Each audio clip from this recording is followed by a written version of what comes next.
Hi everyone, and welcome to the webinar with Unleashed on Unleashing Apprenticeships. Thank you so much for joining us. We've got a really cool lineup of panelists today joining us. So we've got the wonderful Sean Lansley, Alison Reed and Gavin Gilly talking to our own resident expert Sam Seal about apprenticeships. We're going to launch a small poll for you in a second just to kind of gauge your knowledge on apprenticeships, which will really help us start to think about how we craft the conversation today to make it as useful and as informative for you as is humanly possible. Throughout today's session, we will be recording this and making it live on our broadcasting channels at the end. So if you missed anything, there's a chance for you to watch it back on YouTube or any of our other social channels. And if there's any questions that you have for any of our panelists today or for us here at Unleashed, please pop your questions in the chat function on Zoom. If you've not used Zoom before, there's a little chat function just at the bottom of your screen. If you click that, a little panel will appear and you can type your questions into that. If for whatever reason we don't get time to answer all of your questions today, we will respond afterwards by email. And if there's anything else that you'd like to know, please feel free to email myself or Sam at hello@unleashed.org.uk. So without further ado, I will hand over to our panelist, Sam Seal. We're just seeing a few responses come in from the poll at the moment. Thanks for participating. What we're seeing at the moment is that we don't have anybody yet that feels that their knowledge is very strong, and that's really unsurprising. The world of apprenticeships is certainly incredibly confusing. So looking at this, the majority here so far say they know quite a lot, which is great. We may defer to you throughout the webinar for some knowledge. And certainly a higher amount that it's all brand new to. Thanks so much for that. It's just really useful to know where people are checking in from. A huge warm welcome to everyone, and thanks so much for taking the time to attend today on this sunny day if you're down south, but for what I'm hearing, not so much if you're in another part of the country or perhaps the globe. We decided to run this session to bust some of the myths around apprenticeships. There's something about the mention of the phrase apprenticeship levy that is often accompanied by confusion, a bit of a shudder, a feeling that perhaps it's something that's just too complicated to be utilised effectively. And it definitely doesn't have to be this way. But I'm certainly not sure I've been in a conversation with anybody where apprenticeship levy has been mentioned and people go, yay! So let's get into that throughout this webinar. Throughout the session, we'll be enabling you to hopefully gain a deeper understanding of what's available, what other companies are doing, and how you can access quality development opportunities for both new hires and existing employees, whether you're a levy or a non-levy paying employer. As businesses are gearing up to come back and recover after COVID-19, having the knowledge about apprenticeships is useful for them to think about how they're considering their organisational design. When they're thinking about how to redeploy and reskill people, having apprenticeships in mind can be a build for everything that follows, and knowing how that money can be accessed and what that can look like and what that development can look like for people will play a huge part in how companies decide to restructure and recover. We'll be finding out more about this as we move through the webinar. I know that Martin mentioned the panelists that we have. I'll just give you a little more detail on who we have.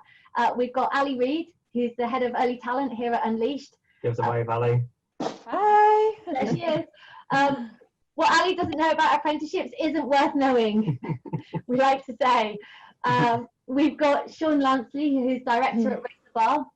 Raise the Bar are a leading apprenticeship training provider focused in particular around management and leadership.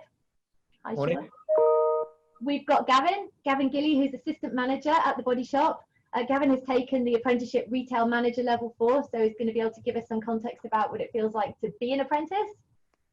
And we've got the fabulous Martin Mason, who's CEO here at Unleashed, who today is doing our tech and polls amongst many other things. Absolutely. So without further ado, we're going to head straight into a conversation with Ali first of all, and we'd love to understand, Ali, what are apprenticeships these days, and how can they benefit both large organisations and SME businesses? Right, okay, so just to sort of get back to the basics on what apprenticeships are. Simply put, an apprenticeship is just a real job with training attached to it. So individuals have the opportunity to earn a salary, just the same as anybody else, whilst they're learning both on and off the job. An apprenticeship would last a minimum of 12 months, but would also have a up to 3 months period at the end of that for the endpoint assessment. And that's just to make sure that after the learning period, the individual actually knows and are fully competent in the chosen occupation that they are doing an apprenticeship in. And it offers that individual choice and flexibility around how they learn and how they grow their career. And I think in today's society where jobs are not for life, apprenticeships are a great tool of actually also switching occupations. They traditionally, when we think about apprenticeships, I think people have a bit of a traditional mindset around it, whereby they think about manufacturing, engineering, construction, hair and beauty. These are all the traditional occupations that are generally attached to apprenticeships.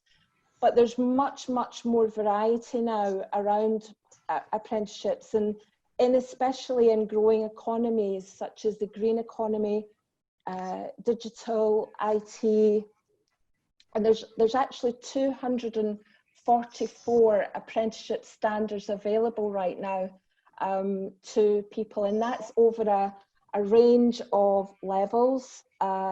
So going from entry level all the way up to postgraduate level. And also apprenticeships are not just for young people and not just for school leavers. They are available all the way through up to retiring age. So they're a lot broader scope than what people actually initially think about when they think about apprenticeships. If somebody's on an apprenticeship program, 20% of their time would be taken up with off-the-job learning. And that would generally be with a specialist training provider. And that provider would see that individual through to the endpoint assessment stage and make sure that they are fully competent, that they've gained the knowledge, they've gained the skills, and they've gained the right behaviours for that particular job role. In terms of how organisations can benefit from apprenticeships, right from SMEs who are just looking to hire maybe one digital marketeer, all the way through to large organisations that are looking to restructure their learning and development function. They're looking to grow and develop in-house and upskill their own staff. It's proven that apprenticeships offer diversity within organisations. They offer the chance for people to grow and develop, and they offer that chance of retention, which right now is really important, that we're looking after our staff, we're allowing them to develop and grow through the organisation. So apprenticeships is just one way of doing that. And it's been proven through various different researches, for every £1 invested in apprenticeships, there's a £28 return for the wider economy. So the benefits to organisations are fantastic. And I think because millions are impacted by this pandemic right now, it really is a time for organisations to be looking at how they do develop their staff and how they hire new staff into the business. And apprenticeships are seen and will be seen as a catalyst for economic recovery during this period. So a really good time to be focusing on what apprenticeships can do for your business. Absolutely. Thanks so much for that info, Ali. There's a huge amount to digest within that. I feel like we could spend the rest of the hour talking about those points specifically. I think certainly what I've taken away from hearing that is that apprenticeships are so much more than the traditional view of it only being based around a school leaver. And whilst those school leavers could certainly still form part of apprenticeships, there's a whole scope and so much going on behind the scenes and so much available to organisations around that. So that's really illuminating. Definitely. So how are apprenticeships funded? And dare I ask, what new government initiatives are available to support businesses during the COVID-19 recovery period? Okay, so since April 2017, there was a shift from apprenticeships being funded solely through the government over to employers taking much more responsibility for the delivery of apprenticeships. And this has been done through the apprenticeship levy. So any organisation in the UK that has a pay bill in excess of £3 million actually pay into the levy funds. And what that actually means is that 0.5% of every organisation that has a pay bill over 3 million pays 0.5% of their payroll. There is some allowances, so there's a £15,000 allowance every year. But what happens is HMRC collect that money. Once HMRC have collected the money, they then put it into what's called an apprenticeship service account. And once the money is in that account, it gets put in there every month. There's a 10% top up. So for example, if a company has £10,000 per month liability, that £10,000 would go in, but the government would then top that up with a 10% top up. Now that money can then be used only for apprenticeship, for the costs of apprenticeship training and assessment. So that's the period at the end where you have to verify that people are competent in that particular occupation. The money cannot be used for salaries, it can't be used for expenses, it can't be used for training that's out with the apprenticeship standard. It's got to be used just for the training and the assessment period. And just to give you a little bit of an idea of what it would cost to for the training of an apprenticeship, for example, it depends on which level of apprenticeship you're undertaking and which funding band is attached to that. So for example, a digital marketeer level 3 apprenticeship would attract a maximum funding band of 11 grand. And if it was a level 6, it would attach a maximum funding band of 21 grand. So that's what would be available to you to spend on that particular standard. The money's paid every month to a training provider. In most parts, there are other options as well, but in the main, organisations would contract with a training provider, and that money would then come out of the account every month. In the case of large-scale organisations that are looking to deliver their own apprenticeship programme, that would then be returned directly back to them. Hope you're all still with me, guys. In January 2020 of this year, small, medium enterprises and non-funded levy organisations were also able to set up their own accounts.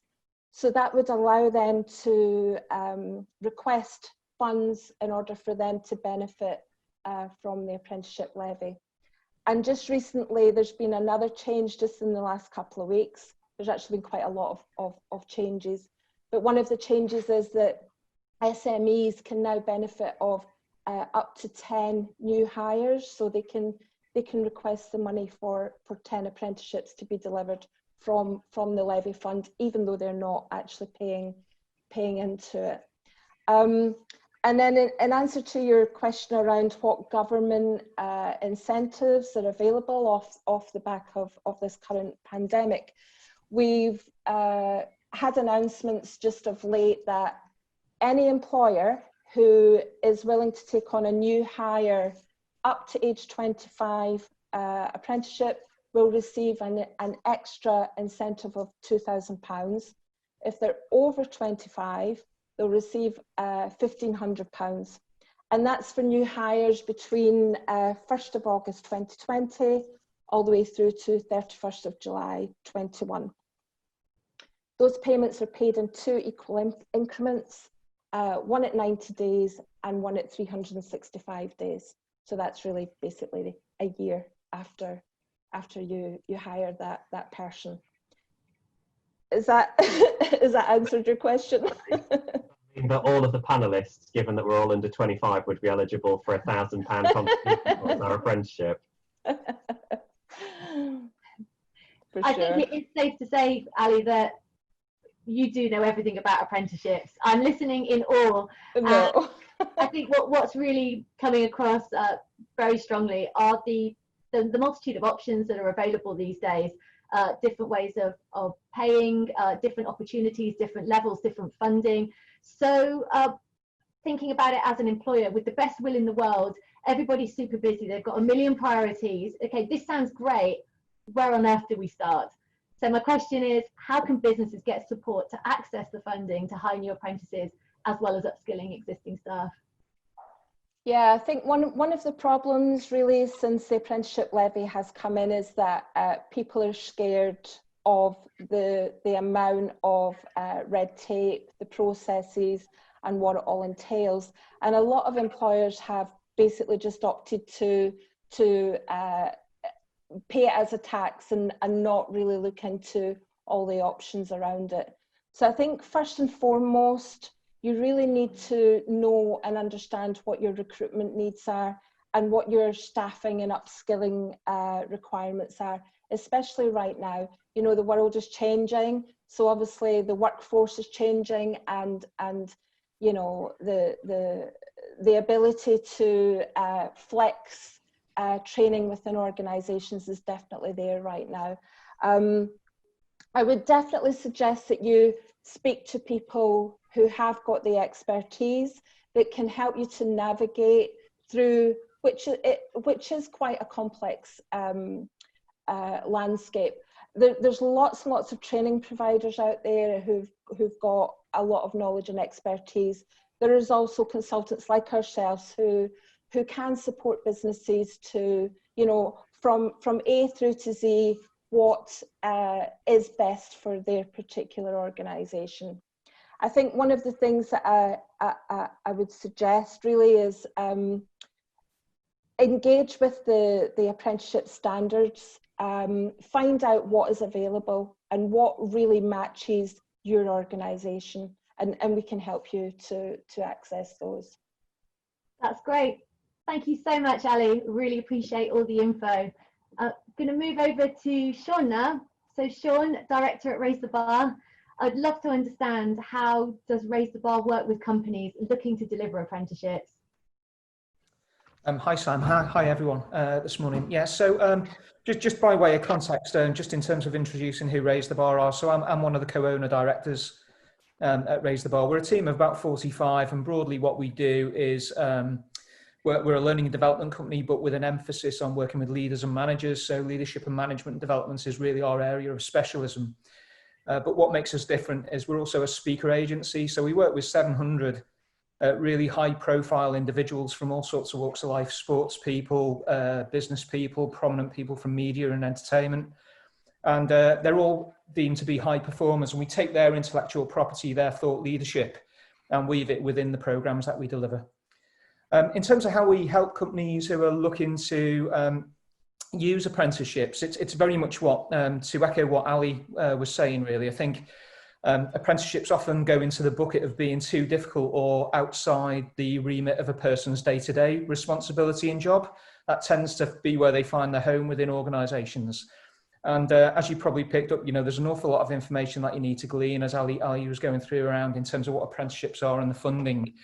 So a lot of the time when we actually first engage with clients, it's they haven't really looked at apprenticeships before. They've just sort of put it to one side and perhaps, you know, treated it as a stealth tax.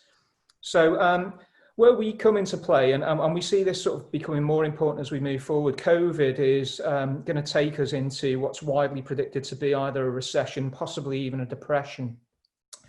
And for those of us who have held the learning and development budgets in organisations before, we know that we're going to be one of the first people that is hit with budgetary cuts as we go forward. It'll be one of the first things that gets cut as organisations look to try and eliminate cost. Because people haven't used the levy, there's reportedly between about £2.5 billion and £3 billion of unspent levy funds currently. So we see those levy funds coming more into demand as we move forward, where learning budgets aren't there, but there's big unspent levy as a way to actually fund the investment that's going to be needed for the UK economy and UK businesses to recover from the COVID incident. Where we help clients is, as I alluded before, we specialise in leadership and management development. Therein is a dilemma because leadership and management since the year dot has always been cited as one of the 3 top UK skills gaps. It's one of the things that holds us back from performing as a nation.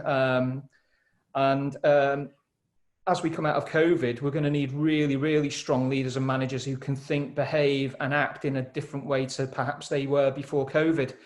So we see this as a great opportunity now for employers to tap into some of that unspent levy funds, to start making use of their apprenticeship levy and use apprenticeships as a great way to offer good quality development to leaders and managers as they come out. Just in terms of what we do, and Ali alluded to the levels of apprenticeship, we specialise only in leadership and management apprenticeship standards. So we offer 2 levels. One is level 3, which in layman terms is first line management, team leadership apprenticeship. And we also offer a level 5 apprenticeship as well, which is aimed more at middle managers who have other managers reporting into them. And it can actually be used for people who are already existing, experienced employees in your business who are perhaps undertaking a management role, but no one's ever trained them. It's the old adage, all businesses say to us that what they do is promote the best technical people into a leadership or management role and then forget that they actually need to develop them in people management. So actually making use of the levy is a great way to take some of those people who perhaps haven't had development opportunities before, get them enrolled onto an apprenticeship and give them a great quality development experience using the unspent levy funds. That's great. Thank you so much, Sean. And I'd really love to understand how Raise the Bar might have changed the way it delivers learning interventions to apprentices in recent months.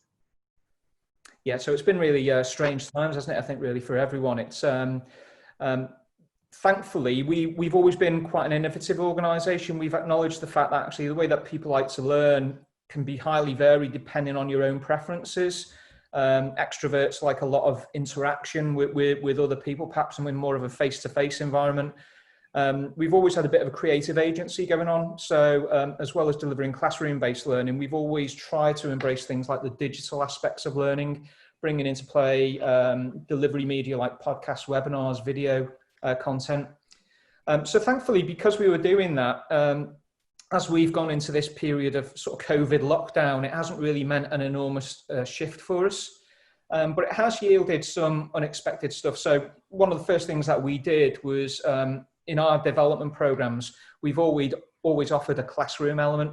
So typically prior to the lockdown, what we would do is take groups of learners into a classroom environment where our leadership and management experts would turn up and deliver a day's worth of classroom-based training. So one of the first challenges, of course, is that hasn't been available to us. The really interesting thing is the technology and the platforms for learning and delivery have been around for a decade, but the thing that prevented us from perhaps moving across to them and trying to use them was more cultural inertia and perhaps a reluctance on the part of organisations and learners to actually try them out. Whereas the whole coronavirus situation has forced us into a situation where we've had to try that, and it's actually really, really worked well.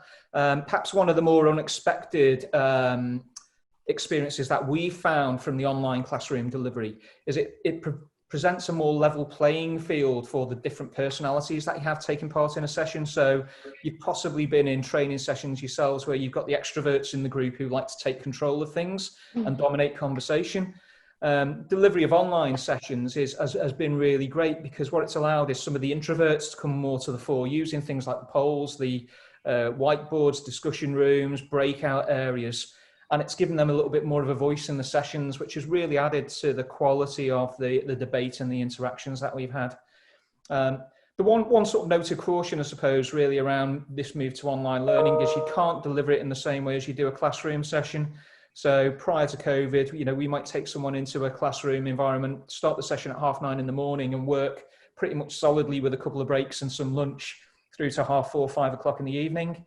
What we found with this is actually you can compress a day's worth of classroom-based training for online delivery and actually break that up into short 90-minute chunks where people can go off and get a tea or a coffee in between the 90-minute mini sessions, go for a walk, clear their head, and it just allows them not to become fatigued by sitting at a PC and at a computer screen all day. So it's worked really, really well, and actually we're going to be offering online-only programs as a permanent feature of the way that we support clients and their apprenticeships as we move forward as a result. Hearing what you're saying, that the thing that's really resonating is how modern and fresh the approach to apprenticeships and all the learning and development around apprenticeships feels. So it's moving into that spot away from whatever that traditional mindset might have been, which is, again, referring back to a school leaver going and sitting in a classroom as the only form of development, and then coming back to the workplace and trying to implement the skills. Everything feels genuinely more holistic now. The opportunity to, at the right time, be involved in classroom again, but also with so many different forms of delivery. I know you mentioned there online kind of podcast resources, the idea that people can pick and choose in a way that works for them best and have more of a curated experience is certainly, I think, conversationally, not traditionally the way that people tend to view apprenticeships whenever I've been speaking to them about it. So it's great to hear that this is very much a kind of a fresh and modern spot that people can get into. And essentially that apprenticeships are another form of great learning and development, just with the maybe perceived slight complication of getting over the hurdle of accessing the money and understanding what that is. But it's great to hear so many opportunities available.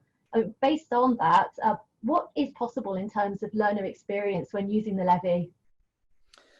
I think just just to reiterate what you're saying, Sam, I think that is one of the big challenges. When we first moved it, we still don't actually per se view ourselves as an apprenticeship provider. We see ourselves as a leadership and management development company who have sought to understand the regulations and the rules that exist around apprenticeships so that we can deliver a great development experience that complies with those rules to help clients to access the funding in order to provide the development. Ali earlier on mentioned about the funding bands. One of the interesting things that we found out from the market is that most training providers, including ourselves, tend to charge the extent of the funding band as the price for the program. The criticism that was coming back from some of our clients is not all providers have necessarily sought to offer great value whilst they would take that as a price. So our approach has been really to take the funding band, work out the most value that we can offer back to organisations and learners whilst it still remains a viable business for ourselves in a market that we can stay in. So you're quite right. I think what we've always tried to do is regard this more as a leadership and management development program. It complies with the apprenticeship so it can be funded, and it also leads to the apprenticeship qualifications. But the experience is really, really developmental. It's not about ticking boxes. Ali touched on the 20% off the job training requirement. Please don't fall into the trap of thinking that is 1 day per week out of a 5-day working week dedicated purely to learning. It's a real mix of learning activity, but also stuff that can be done within the workplace, evidencing that you're practicing new knowledge, skills and behaviours in order to satisfy the government requirements. So it can be a lot more hardwired into the day-to-day business. And we use all sorts of stuff. So our learners all get an individual one-to-one coach that they meet at least monthly. We have workshops that are delivered by leadership and management experts. And then on the level 3 program and level 5 programs, we have about 800 hours worth of blended learning content and resources that can be used there to support the learners. So everything from podcasts to webinars to video content to curated learning content that directs learners to websites and Twitter sites and apps they can download from the App Store. So it's a real varied bag. And I think what I would say to employers looking at that is, use companies like Unleashed who can help you and guide you around what your requirements are, what you're looking to get from an apprenticeship, how your learners prefer to learn and how you would like to see the program running. And, get that advice on where the best providers are to offer that experience for you. Thanks so much, Sean. I love the phrase you used there about it being hardwired into an organisation in the day-to-day. I think that really feels like the key to all of this. It's not something, an apprenticeship nowadays isn't something that's happening over here and someone's squirreled away and then brought back in. It's part and parcel of everything, and it's all part of great ongoing development. So that's definitely something that will be resonating with me long after this chat. So thank you very much. Fantastic. And moving on to Gavin, who has had first-hand experience of this. Thanks so much for joining us today, Gavin, and we'd love to understand what your experience of apprenticeships has been. Well, thank you for having me. Yeah, so it was a year-long course. I did my MVQ in team leader management, and it would be what happened to the structure. I'd have a tutor that I met, and I was also doing my maths and English. I had a tutor for that as well until I passed it. They'd come see me once a month, but I'd have regular calls with them as well to make sure I'm still on track. give me any information I might need or any help or that I was needing from them. What I think I really enjoyed about the apprenticeship was that because I'm not a person who likes to write and type emails or research whatever. When we did our meetings, it would be recorded, and that would be put to my to the evidence of my course that I was doing, which worked really well for me. It made me more motivated to actually do more and try and get more out of it, because I took naturally to that style of learning, which I really enjoyed doing that. That's excellent. It's really great to hear that that the organisation and the way you were working were able to flex and find a style that suits. Yeah. Even kind of thinking back to the points that Sean and Ali have made, again, that seems to be a key part of this, isn't it? That it's a modern approach. You're not being asked to learn in one way and having to do one thing and hope that resonates. Yeah, it keeps you more motivated. Definitely. Well, that sounds really, really interesting. And what would you say the impact of completing an apprenticeship has had on you? Well, it's just helped me grow my confidence. Like, it's taught me like what my management style is, but also how to react to other people. Like, people in the team I'm managing, they're not all going to respond to how I like to manage. So it's helped me adapt to what their learning styles are as well, which I think that's been the biggest impact for me. That it's not just one way. There's so many different paths to manage people. Absolutely. I'm, of course, now curious to understand your own style, but I'm not going to ask you on this webinar. There's such a fundamental understanding of self as a manager, isn't it? And a hugely important kind of development area to think about going forward. So that sounds like it's been really profound. And what advice would you give to anyone looking to take an apprenticeship? I think just go for it, because it's going to help you grow as an individual as well, not just in your job role. Like, you're going to learn about yourself as well. Like, it's just, I think it's such a unique experience that it can just benefit you for such a long period of time. Like, if you don't know something, you're going to be able to find out. If you can't, and you've got people to go ask as well, which I think is really helpful. Yeah, having that support Yeah. that know what you're working to, and that can give their advice and their take on it. Yeah, I think what was good as well is my tutor, she got to know my team as well. So when she was doing my workshops on the shop floor with me to watch how I would interact, my team didn't feel nervous because they knew her. So it was relaxed for everybody. That's great. Yeah, a bit of relationship building and understanding who's involved is so vital, isn't it, to most things in the workplace or in life. And I think the idea that whoever you're working with has taken the time to understand those people and the system around you is really vital, and also feels like a modern and fresh approach to saying, okay, how can we enable this person to get the best out of everything and understand it. So it sounds like you've had a really good experience there. Yeah, it was really good. I really appreciated being put onto it and actually getting so much out of it as well. Brilliant. Excellent. Thank you so much for sharing that, Gavin. And thank you.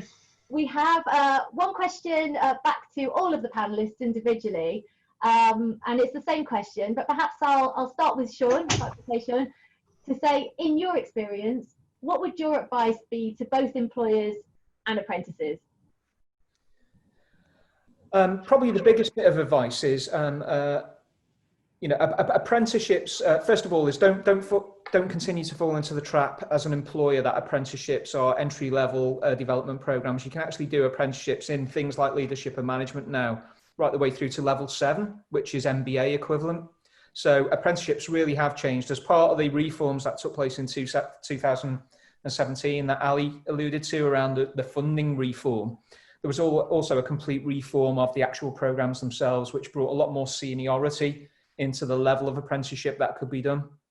And I think the second thing is it's about pick the right people for the programs. So perhaps the wrong approach would be to go out to the whole organisation and offer it out to everyone. An apprenticeship is not suitable for everyone. There is a commitment. It's not like going on to a training course where you can attend the workshops, go back to the workplace, and then do nothing different. There is a call to action. You do have to change your behaviours and your skills and your knowledge in the way that Gavin alluded to before. So for that reason, it won't be appropriate for everyone. So just make sure that when you're setting the programs up, when you're advertising the programs out, and when you're engaging with individuals, that you have really honest conversations with them about the commitment that's required. Make sure that they fully understand how the program works and what they'll be expected to do before you finally enroll them onto the program. Because it's really important that when you get people on program, you want to see them all the way through it to come out with the certificates at the end and the qualifications like Gavin has as well. That's very sound advice. Thanks so much, Sean. And the same question to Gavin, please. In your experience, what would your advice to both employers and apprentices be? I definitely think you should think about, is it the career that you want?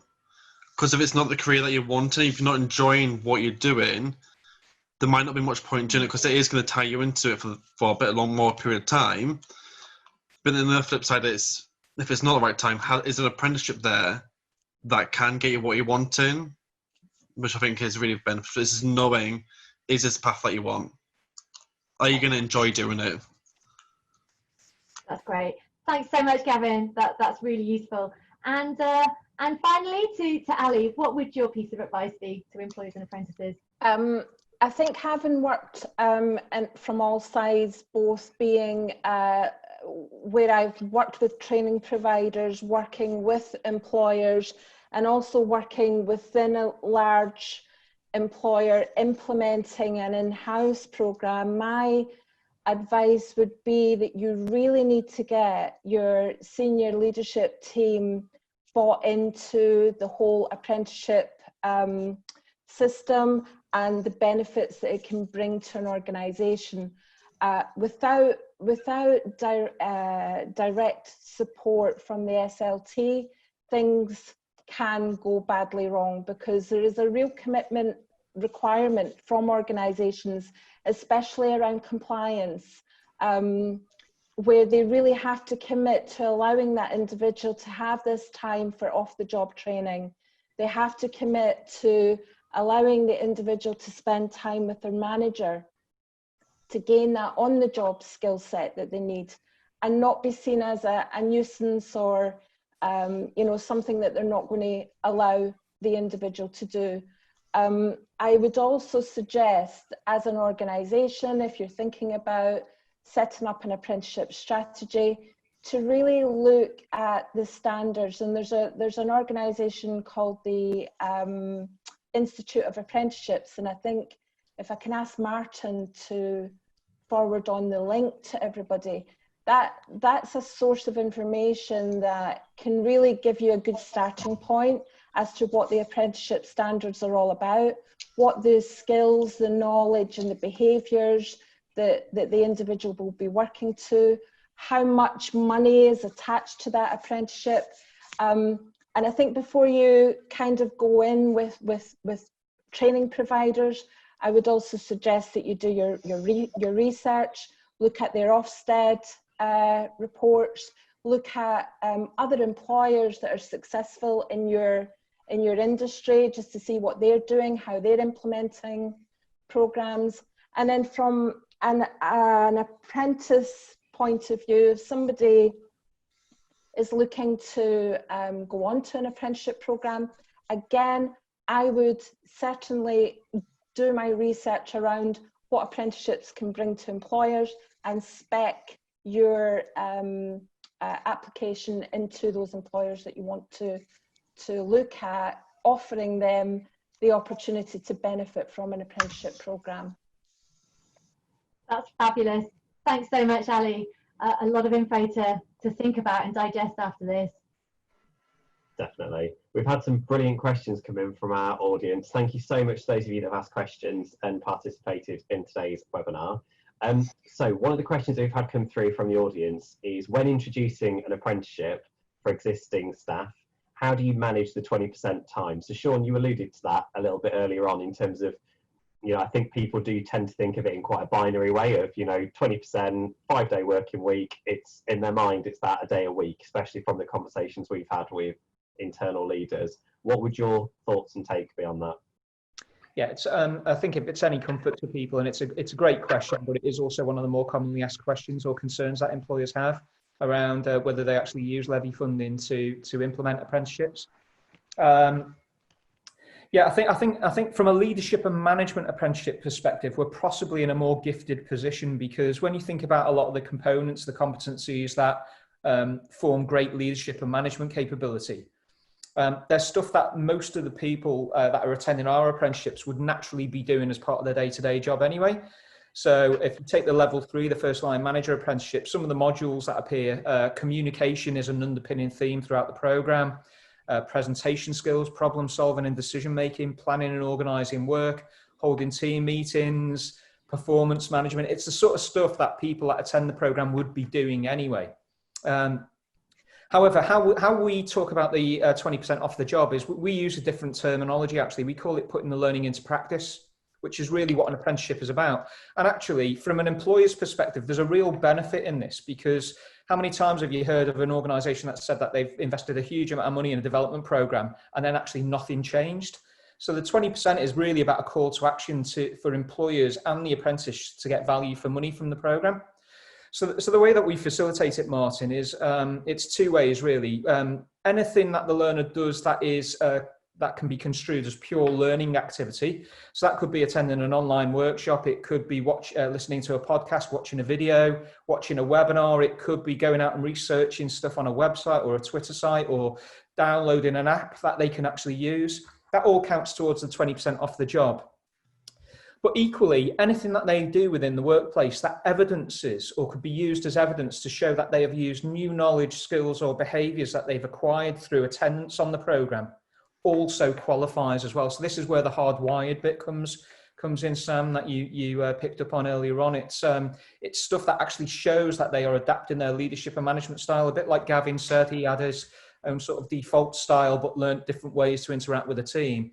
The way that you can show that and evidence that through the program all contributes to it as well. So it's a real business focused aspect to the way the program is delivered.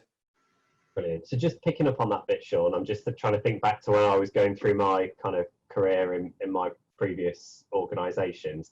So if I was doing an apprenticeship, for example, in the method you've just described, if I'd just taken a new job and I was on an apprenticeship, fire raised the bar, and I was doing my leadership level 5, for example, to train up to be a head of department, for argument's sake, and it's the first time, I'd been on a really great course with you. I'd started to pull together my own strategy for the very first time. Could that type of thing be used towards my 20% off the job? Yeah, all the work that you put into pulling that strategy together. So using the new knowledge of how you actually build a strategy, Martin, the skills perhaps that you use in terms of stakeholder management around getting buy-in to that strategy. So it comes back to, touches on Ali's point before, sort of engaging with maybe senior stakeholders around that strategy, getting them to buy into it. And then perhaps the skills that you use to influence people, bring them on board with it. That, as long as that relates to stuff that you've learned through the program, to approach that in a different way, it would all contribute, yeah. Brilliant. Thanks for that, Sean. And Gavin, as an apprentice or previous apprentice yourself, having done this multiple times, how has that kind of worked for you in terms of that 20% off the job? How did you experience that working at Body Shop doing that apprenticeship? Well, for me, it wasn't too bad because when I was doing it, my tutor would come to me and would do it. We'd pick a day like it'd benefit for both of us. Like when the store manager would be in there, which means if the store manager was in, I didn't have to be on the shop floor, so we could sit in the back. We could do our voice recordings to get my evidence put together, and then she can come on the shop floor with me. So like I could make sure I've got the right team on, or different team members, because that'd be different types of management I would be doing throughout the day. So she spent a day with me once a month or so. So for me, it wasn't that bad actually. It ran quite smoothly. Oh, that's good. And you work in retail as well, going. So I imagine obviously you've got the competing priorities there of trying to, trade the shop floor, but also trying to do the apprenticeship. But that was still manageable for you. Yeah. The only thing that we didn't do was in December. They didn't come out to us in December for obvious reasons. Like when it comes to Christmas, nothing's happening but cash and wrap. But even with that then, Gavin, so when you got a peak period like that, you could still comfortably fit it all in around that type of activity. Yeah. Thank you for that. So we've had some other questions come through from our audience today, one of which is around accrediting bodies, which I'd like to come to both Sean and Ali about this. So the question is around, do accrediting bodies such as, for example, the CIPD or Institute of Learning Management recognise apprenticeships and award a membership as part of that. I know this is something that comes up quite a bit, so if I can start with Sean on that, how does that work with Raise the Bar? Yeah, so it's a really interesting point. So again, if we go back to the reform of apprenticeships in April 2017, the first thing to cite really is that every apprenticeship is accredited. It's underpinned by the Institute for Apprenticeships. So on the National Qualification and Credit Framework, all apprenticeships sit there as a nationally recognised vocational qualification. So in their own right, just completing an apprenticeship on its own leads to a qualification you can put as an apprentice on your CV, and it's transportable. You can carry it around then throughout your career with you. When the apprenticeships were first reformed, there was also, it was advisory that you would also include professional qualifications where you possibly could as well. So in the case of leadership and management, there's two bodies, predominant bodies there, CMI and then ILM, which is part of City and Guilds Group. The only what's happened as time has gone by is there's been a bit of a relaxation of that, because I think the Institute for Apprenticeships have re-emphasised the credibility of their own qualifications. And in effect, by including CMI or ILM, for example, with leadership and management development, in effect, all you're doing really is doubling up on a same level qualification through another awarding body. The other thing to really be clear of on that stuff as an employer and a learner is typically the awarding organisations, the additional qualification bodies, do require a significant amount of additional written coursework as you go through the programme. So perhaps if you're a learner a little bit more like perhaps Gavin, who's explained that he liked to evidence what he was doing through the programme in a slightly different way, less written work, but more conversational and recorded conversations, then perhaps that additional accreditation wouldn't be for you. But there's also additional options. So for example, we as a provider work directly with the membership body, instead the Institute for Leadership and Management, who accredit our programs in addition to the apprenticeship, but there's no additional requirement for coursework there.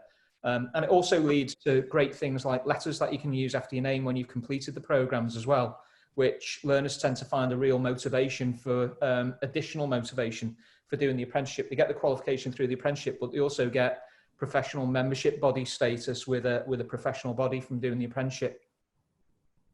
Brilliant, thanks for that, Sean. Ali, having been through, so when you did your DPG program, when you did your level 5 HR development program, if you can cast your mind back to that particular program, and I know that is now currently available as an apprenticeship, for example, how would that work? So if you were, you know, we've got HR professionals on there as attendees today who might be looking at taking out an apprenticeship to get their CIPD, how would something like that work? I mean, I think Sean really outlined quite eloquently. The bottom line is that the apprenticeship is the standard for that particular occupation. And I think when we originally did all the reshuffle and the changes within the apprenticeship standards, and we were launching all these new apprenticeship standards, I think there was a little bit of, dare I say the word, snobbery around going on to a management apprenticeship, but an appeal to doing an accredited ILM qualification or whatever qualification it was. It adds a lot of extra layers of complication and a lot of extra work. Going back to your point about would I have benefited from doing what I did as an apprentice, I think I probably would have, but I understand the complexities around, you know, what is an awarding body accreditation and what the apprenticeship can actually bring in addition to that. I think for organisations, what they need to understand is if you're going to do the apprenticeship standard alongside an awarding body qualification, there are extra costs to doing that are not covered by the apprenticeship funding. So for example, if you're doing a finance qualification, for example, you've got all your registration fees and all your exam fees on top of the money that's available through the standard. So there's just certain additional things that really need to be considered if you're going to run alongside an awarding body qualification. So if I can just play back what I've heard to both of you, if I'm thinking about this from the perspective as an employer, actually what it sounds like is if my primary aim is to give my employees that pathway, that learning, that opportunity to develop and grow and to get the education that they need in order to succeed and thrive in their role, actually the apprenticeship standard as is probably going to do that for them, and is going to be really, you know, a really good ROI, because I can utilize the levy funds that I've got without having to pay any additional costs in order to do that program. But if I wanted to go over and above that and give my employees access to something like the Institute of Learning Management, ILM, or one of the finance qualifications you alluded to, Ali, or in fact CIPD, I could absolutely do that, but it would just be an extra level of work or activity with an additional cost in order to do that, that I as the employer would have to pay for. Have I got that right? Yes, you've got that right. Amazing, thank you. So we've got one other question that's come in from our lovely audience. One of this is, so do you think that modern apprenticeships are appropriate for complex careers, such as, for example, engineering? So when looking at those more specialist areas, do you think an apprenticeship is, you know, the current apprenticeship frameworks and standards that exist today, are they an appropriate way to deliver that type of education? Over to you, Ali. I mean, the new apprenticeship standards have been delivered, have been compiled and put together by experts within those industries and employers within those industries. So I would say that they're actually more robust now than what they used to be. Delivering the old type frameworks, there was a lot of criticism around it just being like a tick box exercise. But I think now you've really got to demonstrate your knowledge, your skills, your behaviours that all relate to that particular occupation. So I think that things are more robust now, but that's my personal view. Brilliant, thank you. And Gavin, just touching on that, thinking about somebody who has been through that as an apprentice, what would be the benefit to you as an individual going through the pathway that you did to get your management qualifications versus perhaps going and doing that at university instead? What was the benefit or the sell to you doing an apprenticeship versus the other route? Well, I think because when I was doing an apprenticeship, I was learning and doing the job at the same time. So when you're doing the job, you're forever learning. Whereas when you're in the universities, in a classroom, it's just very much talk. Whereas you're at work and you've got to do the work and put it in. So I think it's a lot more beneficial because you're naturally learning as you go. Brilliant, thanks for that. Just in terms of looking at some of the questions that are coming through, and given what people said at the beginning of today's session around their knowledge of apprenticeships, I know that we've, you know, for those of us that are more familiar with apprenticeships, with the certain kind of words and phrases that we've become used to that we kind of band around. But for those perhaps without that knowledge, you know, I heard things like standard and endpoint assessment earlier, which if I know nothing about apprenticeships means absolutely nothing to me whatsoever. So Ali, would you mind just explaining in kind of real layman's terms, what is an endpoint assessment and what is an apprenticeship standard? Yeah, so an apprenticeship standard is basically the roadmap of how that individual is going to demonstrate that they are fully competent at that level and for that occupational standard that they're working towards. And it is broken down into 3 different parts where they need to they follow a plan basically throughout their time on the programme, and it's broken down into new skills, knowledge and behaviours, and all the way through the programme that's verified by the training provider to make sure that they have got that competency level to reach the endpoint assessment period. The endpoint assessment is where they've gone through all of the learning and then they're at the point where they're actually having to demonstrate and show. So in the old days, it was all done through exams, you passed, you failed, or whatever. But this way, there's a number of different measures set up at that endpoint assessment period by an endpoint assessment organisation. So not the people that delivered the training to you. It has to be an impartial organisation that come in who will, you maybe have to show them your portfolio, you maybe have to do you know, certain different presentations, and so there's a number of different tasks at that point where you have to show and demonstrate that you have met all of the criteria on the apprenticeship standard. So that's the difference between them both. For somebody like me who did go to uni and absolutely hated the exam process, which used to stress me out enormously, actually something like an apprenticeship might have actually benefited me better, because instead of having to sit and do back-to-back exams, I can demonstrate through that endpoint assessment by doing some practical stuff, some presentations, being able to demonstrate my learning in a different way. Have I got that right, Ali? Yes, definitely.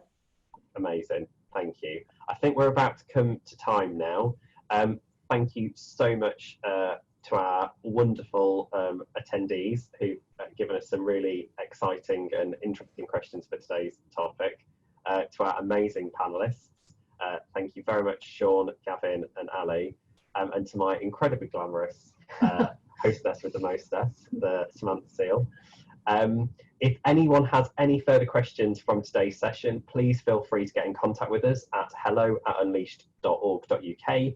I'm just going to show you now our social channels, so if you want to get in touch with us, you can feel free to do that by any of the channels that we're sharing on the screen now. And if you've got any further questions for any of our panelists today, also get in touch with us at hello@unleashed.org.uk, and we'll be happy to answer any questions that you may have. Anything that you want to add before we close off, Sam? Just to say thanks to everybody for your insight. I've got loads more information to take away and digest, so thank you so much, and look forward to seeing where everybody goes from this. I know there's been a lot of people who joined today, very interested to hear more, so we'd love to chat to you if you'd like to explore further. Thank you. Brilliant. Thanks everyone, and wishing you a wonderful day ahead wherever you may be, and thank you everyone for your time. Take care. Bye. Bye. Thank you. Bye. Bye.